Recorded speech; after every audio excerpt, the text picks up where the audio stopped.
Since the U.S. Supreme Court gave a green light to sports gambling 5 years ago, 38 states and the District of Columbia have either enacted or expanded sports gambling laws.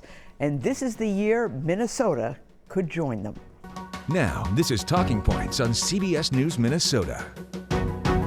Good evening and welcome to Talking Points. I'm Esme Murphy. With the exception of betting on horse racing at racetracks, sports betting is illegal in Minnesota.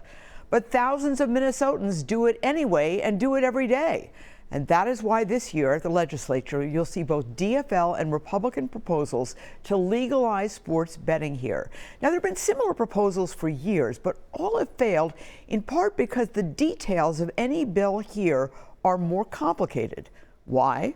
Well, in 1989, Minnesota gave exclusive rights to all gambling in the state of Minnesota to Native American tribes. That's why the only casinos you see in Minnesota are on tribal lands.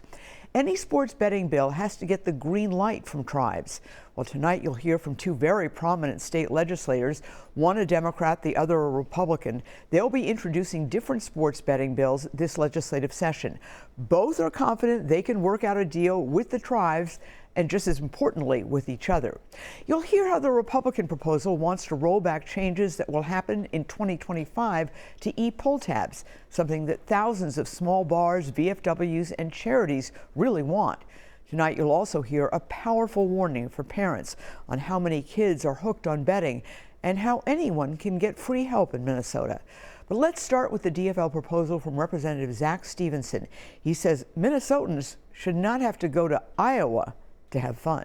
Joining us right now is Representative Zack Stephenson. He is a Democrat from Anoka and Coon Rapids, and he had this bill last legislative session.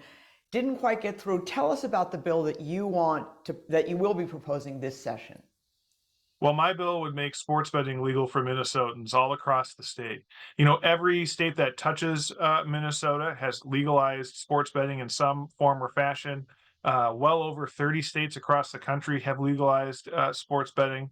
This is an issue that's time has come. Minnesotans want the ability to bet on sports the same way that their friends and neighbors across the border are able to. And, you know, I just stand firm with my belief that no Minnesotan should have to go to Iowa to have fun. We should be able to do that right here in Minnesota. All right. Explain what your proposal would do in terms of the division and what you would have the Native tribes do and what you would have other sources be. Yeah, so my bill would legalize both mobile sports betting, so you'd be able to do it on your phone, as well as brick and mortar sports betting, so you'd be able to go to a sports betting lounge.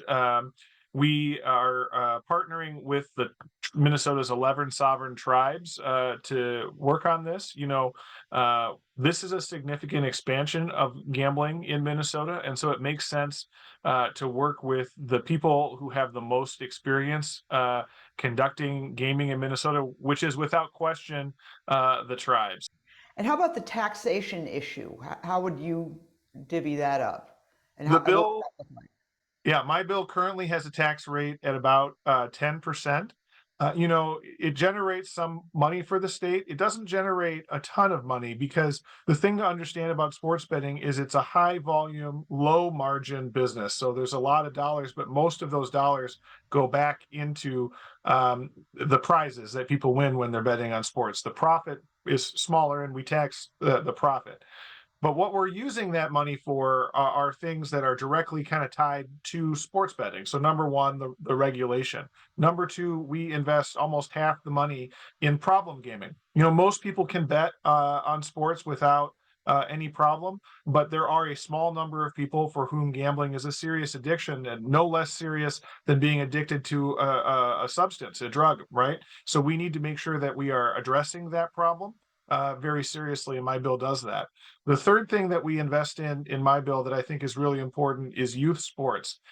We are putting money towards making sure that young people all across the state have the opportunities to participate in sports by either doing, you know, lowering fees, paying coaches so we have more coaches, facilities, all sorts of things like that.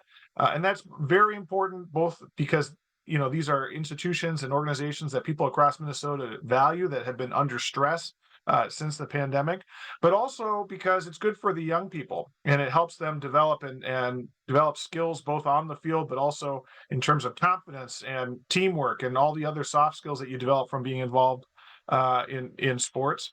And my bill specifically focuses that money in communities that are experiencing high rates of juvenile crime.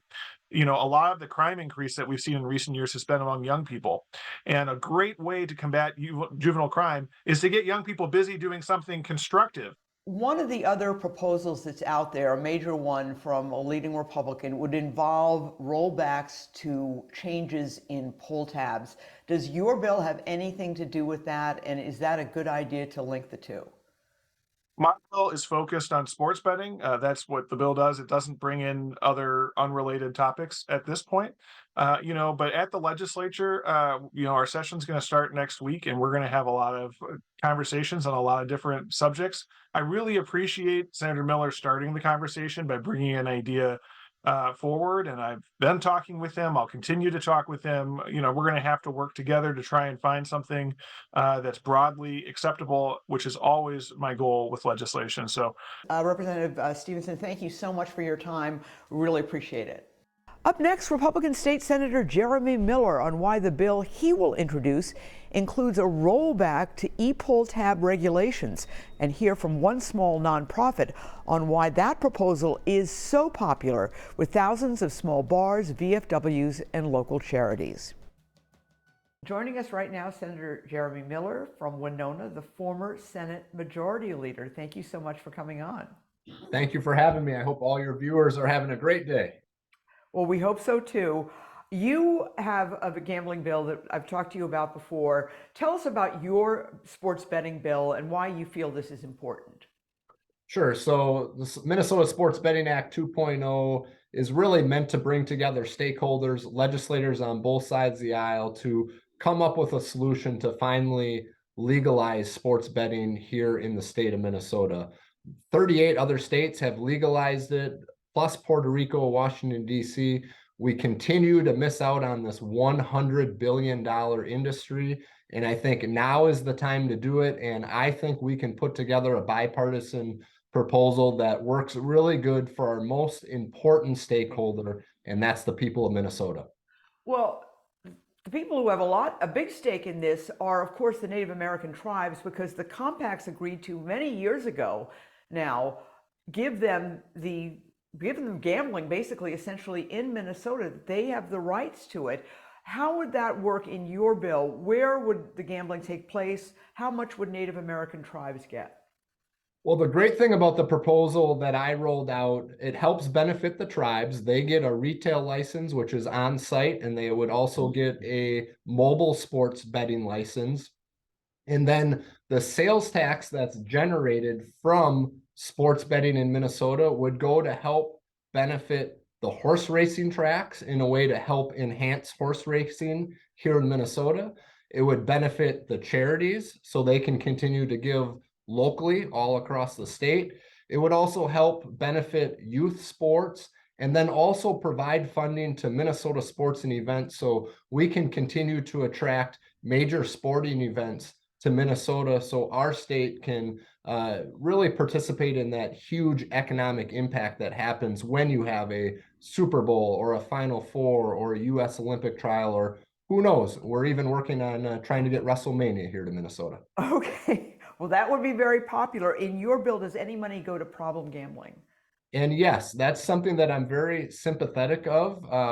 I know that there are folks out there that struggle with gambling, so we do have resources in this bill that would go to problem gambling services. But I also think it's really important to note that while sports betting is not legal in Minnesota, that doesn't mean it's not happening. I'm sorry. There are Minnesotans who are betting on sports right now. They're just doing it in other states, or they're doing it illegally. So this proposal would help regulate the market. And then also the state of Minnesota would benefit from the sales tax revenue that would be generated from sports betting. One thing that's different about your proposal is you're calling for a rollback in the changes to e-pull tabs. Those are going to go into effect in January of 2025. The e-pull tabs, the Native American tribes were very upset about the evolution of e-pull tabs because it looked too much like the slots. And they do look exactly like the slots. You're talking about rolling that back. That would be very popular with a lot of groups, I know, but do you think that's possible? Well, I'm hearing from a lot of charities locally that they were very upset about the law that passed last year that really took away several functions on electronic poll tabs. And as a result, they're going to generate less revenue. So, working together, what I would like to do is see the tribes and the charities work together to try to find a solution. We want to make sure that our charities stay strong. And I'm sympathetic to the concerns that the tribes have. But the way that bill was passed last year, at least according to how the charities feel, they feel like they were not really involved in that conversation. So I think it's important that we have that conversation. The proposal that I rolled out rolls back some of those functions, not all of those functions. And I see it as a compromise between the tribes and the charities. Okay, just one quick question. If you were a betting man, and I don't know if you are, is this going to pass this year? So believe it or not, I'm not a big bettor, but this is one of the issues, sports betting and the charitable electronic poll tab issue that I'm hearing from many, many constituents. If it's not the top issue, it's certainly one of the top. This combined with the state flag and the state seal, that's I'm hearing a lot about that as well. If I had to bet, I am confident that we can put a proposal together this year that can get buy-in from the stakeholders and earn bipartisan support in the legislature and become law. I think this is the year we can do it. It's certainly time to get it done here in Minnesota. All right. Well, thank you so much, Senator Miller. Thank you for having me, and I hope you and all your viewers make it a great day. Joining us right now is Stephanie Bedour. She is the gambling manager assistant at the Fred Babcock VFW 555 in Richfield, a wonderful place. I've been there. It's great. Thank you so much, Stephanie, for coming on. Thank you for having us. Okay. What is your concern about the changes that are coming to the pull tabs? The pull tabs will be fine. It's the e-tabs we're worried about. If they change that a lot and the people aren't liking it, they're not going to be playing it. It's going to cut down on the amount of money we bring in, which will, of course, change the amount of money that we're able to donate outside. And I should say, people, I think, use the pull tabs as a overall arching term, but within that, there's the standard. You still have many places have the old-fashioned pull tabs where you pull it, and then there are the e-tabs. Do you have both at the VFW? We do. We have the e-tabs and the pull tabs. Yes. How much of a difference has the e-tabs been, and how popular are they, and how much revenue approximately do they bring in? Are they a big deal for your VFW? They're huge. They have probably brought in more now than the pull tabs are. They've added bingo to it. They've added different things. So they're very, very popular right now. We can bank a couple thousand every few days off the e-tabs. Wow, okay. And what does that money go to? We donate to children's hospitals. We donate to the high schools. We've been able to get a buddy bench for the schools. We turn a lot of our revenue back into the vets. We give to the vets' homes. We give to Every Third Saturday, which is an organization that works with vets that are living off the streets. It goes all over, but we finally hit a 4-star ranking, which is the highest you can get on the donations, which was very exciting for us. Well, congratulations. Yes. Thank you. Well, the e-tabs are supposed to change here. Yes. What does that change look like for you? Because one of the proposals on the gambling bill is that Senator Miller wants to roll back any proposed changes. I would love that. That would be a blessing from God. If the people don't like the changes, they won't be playing. If they don't play it, we lose that whole side of revenue that we count on for giving out for donations. So it has a huge impact on us how this is going to roll out. Okay. Right now, it's still the same though, right? Yes, they have until January of 2025. to make their changes. And what's kind of frustrating is even if they make the changes, the people that play e-tabs are not the crowd that will go to the casinos to make up for it. They will just stop playing. They'll just stop playing. Okay. Well, Yeah, that's yeah. interesting. If they don't enjoy it, they won't play, but they will not go to the casinos to do it. And I've been to your VFW a few times, and it always seems pretty crowded. You've got a good crowd of regulars. Do you have We an do. estimate of what percentage the old-fashioned pull tabs make up for your revenue, and as opposed to the e-tabs, just approximately? I don't. I have no. I know where the donations go, but I don't know the financial end of it. Okay, but That the would be the gambling. e-tabs are a big chunk, right? E-tabs. They didn't used to be, but they are now. Okay. Yeah, they have kind of grown, and we kind of look at each other and say, what the heck happened? But yeah, they are a big thing right now. What would you say to legislators about this issue who say, hey, it's been settled? What would you ask them? I'd ask them to please reconsider, to think about the money that we're bringing in that we're able to give to others. The casinos make plenty of money. This small chunk of the pie is not going to affect them, I don't think, one way or the other. So I would just pray that they would see things differently. All right. Well, Stephanie, thank you so much. We really appreciate your time. And again, I'll have to stop by the Fred Babcock VFW. They would love to see you. We've got good food too. So anyway, thank you very Right. much, Stephanie. Thank you, Esme. Up next, the executive director of the Minnesota Alliance on Problem Gambling with a big warning for parents and how to get free counseling. Joining us right now is Susan Sheridan Tucker. She is the executive director of the Minnesota Alliance on Problem Gambling. Thank you so much for joining us. Thanks for inviting me. Okay. What are your thoughts about the possibility, even the likelihood, that there could be a gambling bill, sports betting bill passed in this legislative session? Was that going to make any difference? I think, well, yes, it can make a lot of difference in a lot of different ways. So first of all, that it will legalize sports betting, which actually is a good thing in terms of it falling under regulation.